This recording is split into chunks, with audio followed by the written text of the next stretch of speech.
South Africa's pressure points are on full display. A water system buckling under broken pipes and broken balance sheets, fresh flare-ups of taxi violence that shake commuter safety and policy credibility, and a creative sector where artists are demanding transparency from collective bodies. In this conversation, we'll move beyond the headlines into investigating who pays, who benefits, and who's accountable, starting with the country's water crunch and a financing model some say could unlock billions sitting idle in private markets. I'm now joined by Emeka Umeche, Associate Partner and a Project Manager at Ntiyiso Consulting. Emeka, appreciate your time. Thanks so much for speaking to us. Now, paint the gap. Where are the biggest leaks physically and financially, and what RAND value should be prioritised first? Thanks, Hugo. Good afternoon, and good afternoon to your viewers. Yeah, so if we want to look at the water crisis, we look at it holistically. Let's start from upstream of the value chain in terms of abstraction. So as a nation, we are water stressed. So it's a water prone to high level of disaster in the water sector. So that is a risk that must be quantified and managed. And then we look downstream in terms of delivery, and sitting at, in terms of non-revenue water, the country is currently sitting at just under 50%, 47%. So what that actually means is for every 1 liter pumped out, we're losing almost half of that. And then that number runs into the billions in the long term.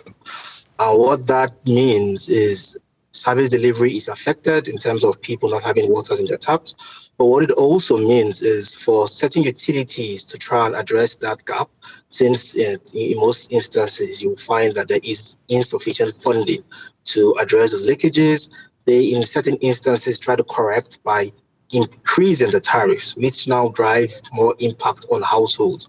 So in terms of the actual numbers, I think the DWS announced that they need to spend just under 100 billion. I think 90 billion a year was the number they had quoted for the next 10 years. And by the way, that is just looking to close the backlogs, because over the next 10 years, you're going to have population growth, you're going to have need for expansion of the system.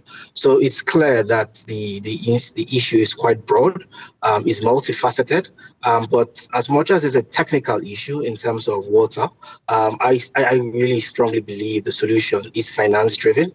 As you've mentioned, there's a lot of capital or funding rather sitting in the private capital market.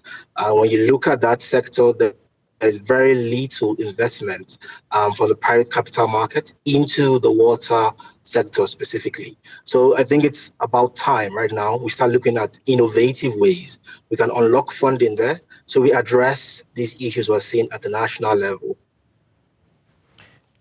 Now, you talk about funding and raising finance. There's a JSE listed pooled municipal blue bond program. Practically, how will that work? Who originates it? Who guarantees it? And who monitors it? Yeah, so no, that is exactly it. So the blue bond idea is nothing novel. It's something that has been there. I mean, the JSE does have a sustainability segment, and the city of Johannesburg has previously raised funds from that segment. So what we are saying here is we need to start addressing our issues rather from the current approach of doing it on a municipality by municipality basis, and wherein the COJ goes in to raise funding just for its issues. But if you look at across the country, we have much smaller municipalities that do not have the credit rating or the revenue base to go on their own and successfully raise capital there. So what we are proposing with this new blue bond approach is basically pool multiple municipalities in terms of their project needs, and go into the JSE via some vehicle to raise funding. You could call this vehicle maybe a National Water Infrastructure Fund, and then that vehicle goes to the JSE to seek investment from the private sector as well as institutional capital. And then maybe it runs for like a 15-year tenure.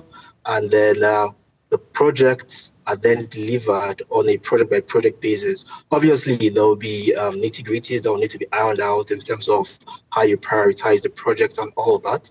But I think right now, one of the major issues in terms of why that market or that segment hasn't really taken off is because a lot of your private sector investors are worried about putting monies in municipalities. The biggest worry, of course, is how do we get our money out? And that is where I think the DFIs have a role to play. The likes of your DBSA, the likes of your African Development Bank, they can come and put some sort of guarantees. Either they take first loss on any bad repayment, or guarantee that investment to a point where it's satisfactory for us to unlock that capital. And it's important we do this, Hugo. And I will say this because as much as the GWS is, they're earmarking, they need plus minus 90 billion a year. Currently, as government, and maybe more specifically, looking at the water sector, the requirement to deal with all the water infrastructure needs to meet the SDG 6 on that level of service. According to a study by the World Bank and DBSA, that number runs into the trillions. So government at this stage, with a debt to GDP ratio of 74%, cannot afford to raise more capital out there on its own. So it needs to go and look for how can we get off balance sheet funding. And right now, these private capital markets has assets in the trillions, about 5 to 6 trillion sitting there, and less than 1% currently is flowing into the market. Yeah. So if we're able to unlock even 10% from that sector. Yeah. Allow me to interject a little. Is this the perfect possible timing? For a couple of reasons. One of those reasons is a few minutes ago, many civil society organizations were marching, protesting against the lack of water in Johannesburg and surrounding areas. So potentially it's almost the perfect storm, right? And the local government elections are on the horizon next year. So this potentially is a perfect time for government to embrace something such as this, because it allows them to correct the issues that the people of Johannesburg, the people of South Africa are particularly concerned with, especially ahead of next year's election. Exactly. I agree with you, Hugo. Now is the right time.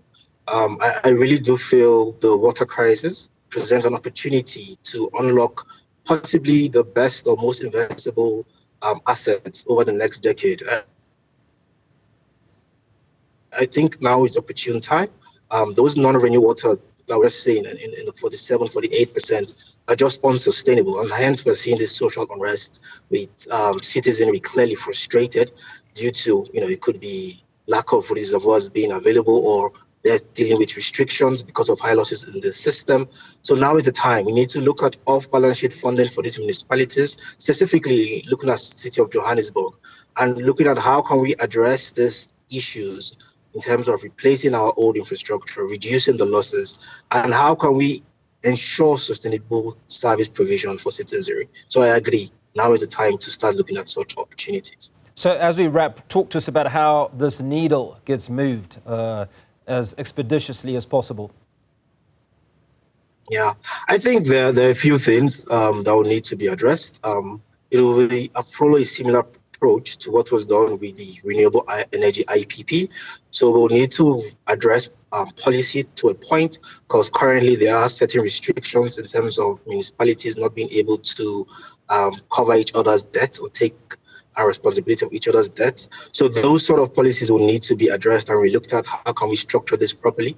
But I think in the short to medium term, we can also start looking at straightforward opportunities like performance-based contracting, and wherein we're able to bring in off-balance sheet funding to address leakages, and then such investment is only recouped once you can actually start to see value in terms of those numbers coming down and additional rand values being unlocked. So there are quick wins that we can start exploring to start moving that needle. But I think to unlock the full trillions sitting in the private capital, we'll need to have a bigger discussion around policy, around structuring, around bringing in the DFIs and ring-fencing this funding to specific vehicles so those projects can be delivered sustainably. Emeka, appreciate your time. Emeka Umeche, an associate partner and certified project manager at Ntiyiso Consulting Group, speaking to us about the potential fundraising opportunity to deal with the challenges around water, particularly in Johannesburg. Still a lot more to look forward to when we return. You're watching Newsfeed at the PM edition. Stay with 405.